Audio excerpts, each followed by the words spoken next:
આજે આપણે સિદ્ધપુર પાસેના સરદારપુર ગામની અંદર છીએ અને આપણી સાથે શૈલેષભાઈ કરીને ખેડૂત મિત્ર છે કે જેઓ બટાકાની ખેતી કરી રહ્યા છે અને બટાકાના પાકની અંદર ધર્મજ ક્રોપ ગાર્ડ લિમિટેડનું ઉર્જા પોટાશના ઉપયોગ કરેલા છે અને અલગ અલગ વેરાયટીનું વાવેતર કરે છે, જેઓ પોખરાજ વેરાયટીનું પણ વાવેતર કરે છે, એલઆરનું પણ વાવેતર કરે છે તો અને કોલંબો વેરાયટીનું પણ વાવેતર કરેલું છે. તો એમને જે ઉર્જા પોટાશના અનુભવ કરેલા છે, જે અલગ અલગ ખેતરની અંદર ટ્રાય કરેલા છે, એના અનુભવ વિશે આપણે એમને પૂછીએ. તો શૈલેષભાઈ, આપણે આ ઉર્જા પોટાશ 346 આપણે બટાકાની અંદર ઉપયોગ કર્યો તો 50 દિવસે એના છંટકાવ કરેલા છે.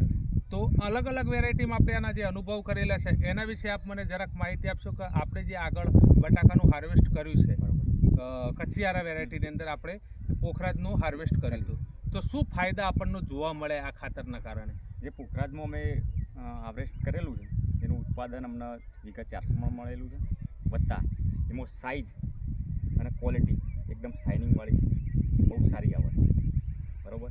બીજું કે એનું પલોર એકદમ લીલું સમરે એ પણ છે. પાછું આ એલઆરનું આપણે જો એકદમ સાઈડ ટકાટક છે અને આપણે 90 દિવસનો છે પાક અને 80 દિવસે પલોર કાપેલું સારું.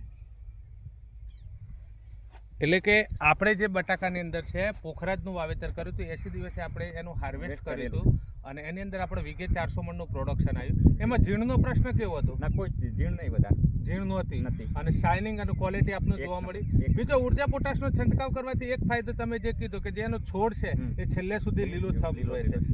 ઓવરઓલ જોઈએ તો આપણે ઘણી વખત પોટાશના ઉપયોગ કરીએ તો છોડ દબવાના પ્રશ્ન આવે છે, આમાં કોઈ જગ્યાએ આપણો છોડ દબતો નથી. બીજું આ એલઆરનું આપણે હાર્વેસ્ટ કર્યું છે, એ એલઆરની અંદર આપણે 80 દિવસે એની ઉપરની વલ છે, પલુર છે, આપણે કટિંગ કર્યું અને 90 દિવસે આપણે હાર્વેસ્ટ કરી રહ્યા છે.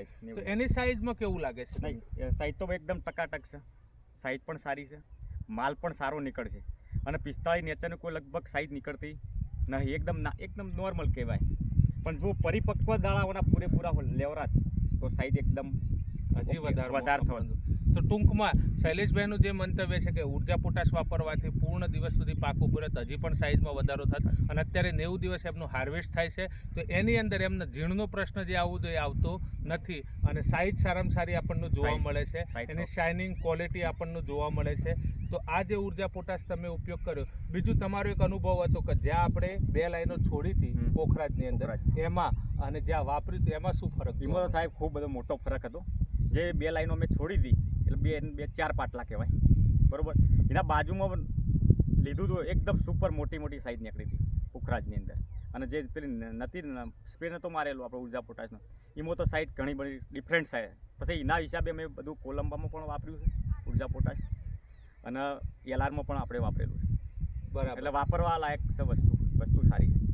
તો આભાર. આપે જે અવાજ આપ્યો બીજા ખેડૂત મિત્રોને પણ ઉપયોગી થશે.